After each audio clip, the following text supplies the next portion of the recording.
1 milliard d'euros de primes défiscalisées ont donc été versées en janvier par les entreprises aux salariés. On avait appelé ça la prime Macron. Ça veut dire que le gain de pouvoir d'achat de ce début d'année est bien réel? Il est bien réel, il est bien concret, voilà, il est bien là, effectivement. 1 milliard d'euros, c'est que pour janvier, il y a encore février et mars, 2 millions de salariés, le gouvernement on espère à la fin entre 4 et 5 millions de bénéficiaires.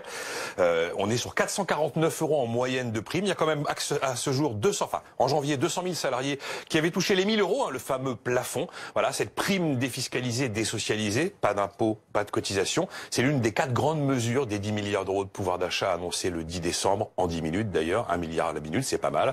Il y avait la prime défiscalisée, donc il y avait la prime d'activité qui augmentait fortement autour du SMIC, les heures supplémentaires défiscalisées, et vous savez la baisse de la CSG en dessous de 2 000 euros de revenus par mois pour un retraité, et c'était ajouté un peu auparavant l'annulation jusqu'en 2022 de la hausse de la taxe sur les carburants. C'est pas une annulation que pour 2019. Mine de rien, 10 milliards d'euros de prélèvements obligatoires en moins. Et c'est dans ce contexte de gain de pouvoir d'achat que l'INSEE a donc publié ces nouvelles prévisions de croissance. Et du coup, elles sont bonnes, forcément. Oui, et ça confirme ce qu'on disait hier. La facture gilet jaune dans les lieux saccagés est terriblement lourde, mais finalement, au niveau national, il n'y a pas d'effet gilet jaune. Et au contraire, les prévisions sont meilleures que prévues. L'INSEE a revu à la hausse sa prévision pour le deuxième trimestre, maintenu sa prévision pour le premier trimestre actuellement, et revu à la hausse celle du quatrième trimestre. Résultat, fin juin, on aura 1,1% d'acquis de croissance, nous a dit hier l'INSEE. C'est pas si mal et c'est mieux que la zone euro. Bon, tout le paradoxe, et c'est ce dont on parlait déjà hier, c'est que ce que les gilets jaunes ont obtenu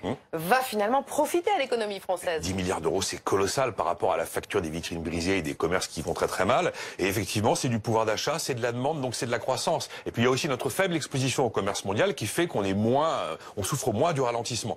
Alors 10 milliards d'euros qui dopent l'activité, c'est très très bien, mais attention, c'est quand même de la croissance par la dette, c'est de l'activité à crédit. En face, on dégrade les comptes sociaux et on va creuser le déficit du commerce extérieur parce qu'une bonne partie de la consommation va en produits importés. En fait, une partie de ces 10 milliards va enrichir les pays qui nous vendent des produits. Il y a 2 autres très bonnes nouvelles dans les chiffres de l'INSEE. L'investissement des entreprises qui se maintient et les créations d'emplois dans l'industrie aussi avec le chômage qui devrait reculer un peu à 8,7% fin juin.